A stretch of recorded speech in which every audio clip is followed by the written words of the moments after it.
We are done with step number 2. Now we are going to proceed on step number 3, which is searching for themes or search for themes. After nagkaroon tayo ng initial coding, mag-gather tayo ng all relevant coded data. So, kung meron kang participant 1, ito yung mga codes mo, ito yung research question, nandyan yan. Meron tayong participant 2, the same research question, ito yung code. Yun yung pag-gather natin ng lahat ng relevant coded data kasi i-organize na natin siya para makapag-create tayo ng potential themes. Ang themes are patterns that capture something important about the data in relation to your research question.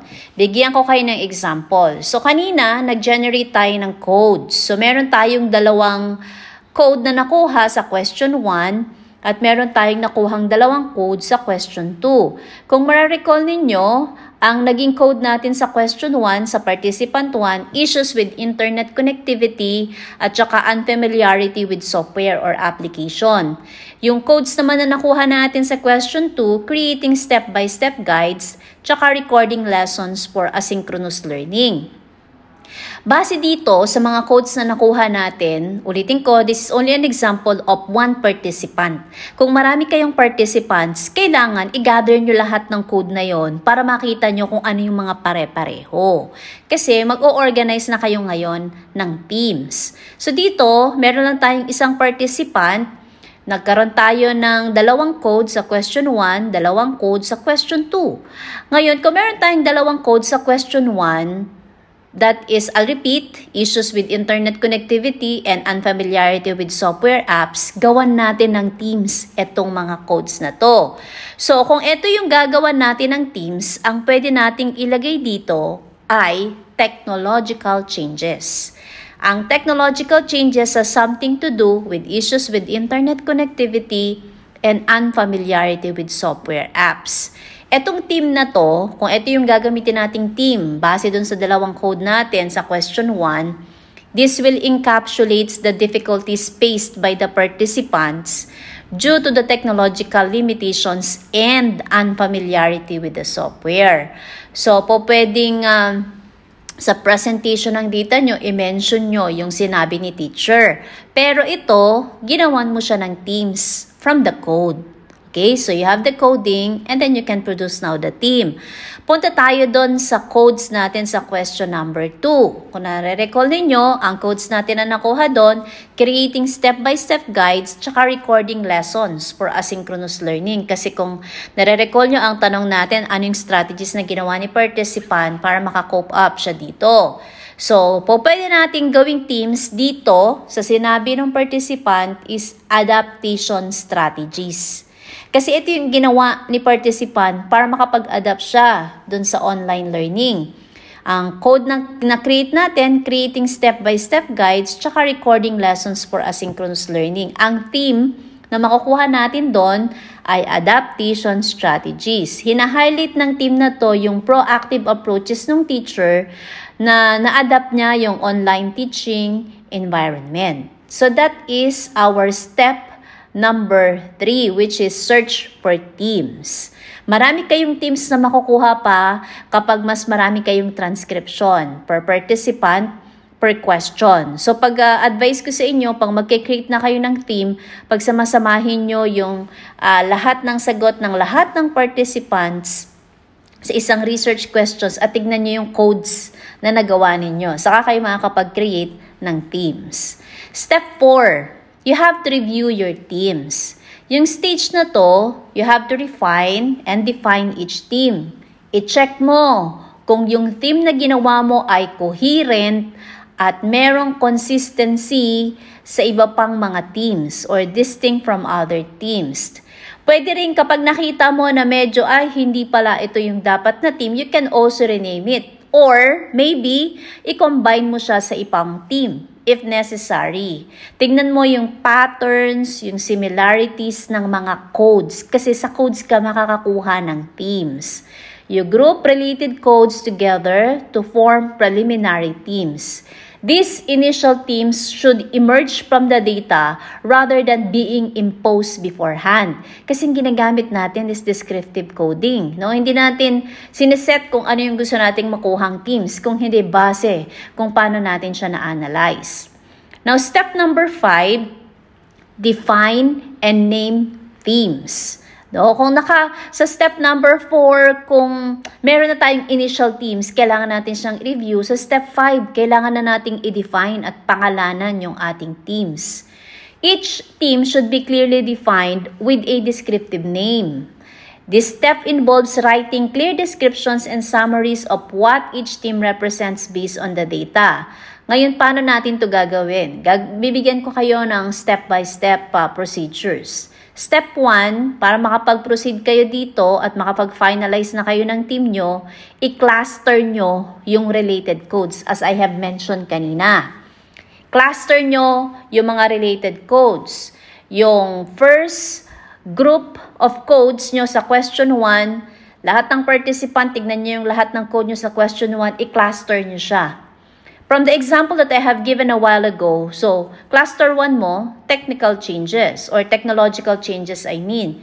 Yun yung meron kang code na issues with internet connectivity tsaka unfamiliarity with software apps. Tapos yung cluster 2 mo naman, adaptation strategies, yung creating step-by-step guides at recording lessons for asynchronous learning. Pero wag kang malilito, kailangan nakasunod ka pa rin doon sa research question mo. Step 2 mo, define and name teams. So ngayon, pangalanan mo na yung teams mo, no? Kasi kanina nag-cluster ka na ng teams. Ang susunod, pangalanan mo na siya. Kasi yung kanina, initial teams pa lang yun eh. So ngayon, papangalanan mo na talaga kung ano yung teams mo. Kanina yung initial teams natin, technological changes tsaka adaptation strategies. Ngayon, papangalanan na natin siya. So pwedeng ang theme number 1 mo ay technical barriers in online learning. No? Yun na yung theme 1 mo. Base dun sa coding mo, initial code mo, tsaka initial theme. Yun na yung final theme mo. Technical barriers in online learning. Ine-encompass nito yung challenges related dun sa technology. Galing to sa codes mo, tsaka dun sa initial themes na ginawa mo kanina. Team 2 mo naman, kanina meron kang 2 initial codes, meron ka ring initial theme. Sabi mo kanina, adaptation strategies. Pa-finalize na natin ang team number 2 mo. So, pwedeng gawin nating adaptation strategies for online learning.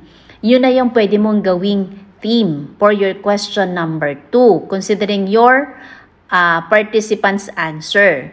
Pagkatapos mo nang ma-finalize yung name ng iyong teams, ang pangatlo mong kailangan gawin ay i-validate mo yung teams against the data. O, tama ba yung ginawa kong teams?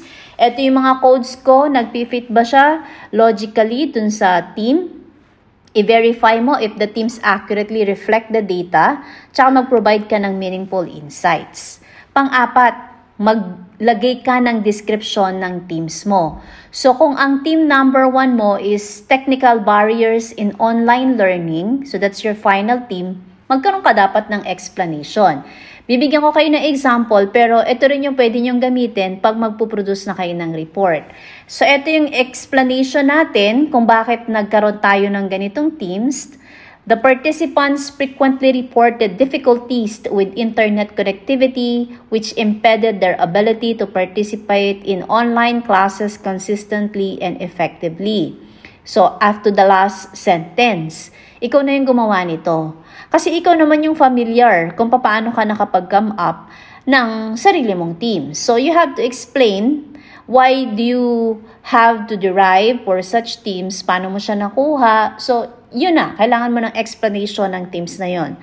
And then, maglagay ka din ng mga confirmatory statements para ma-prove na yung teams na ginawa mo ay base dun sa sinabi ng iyong mga participants.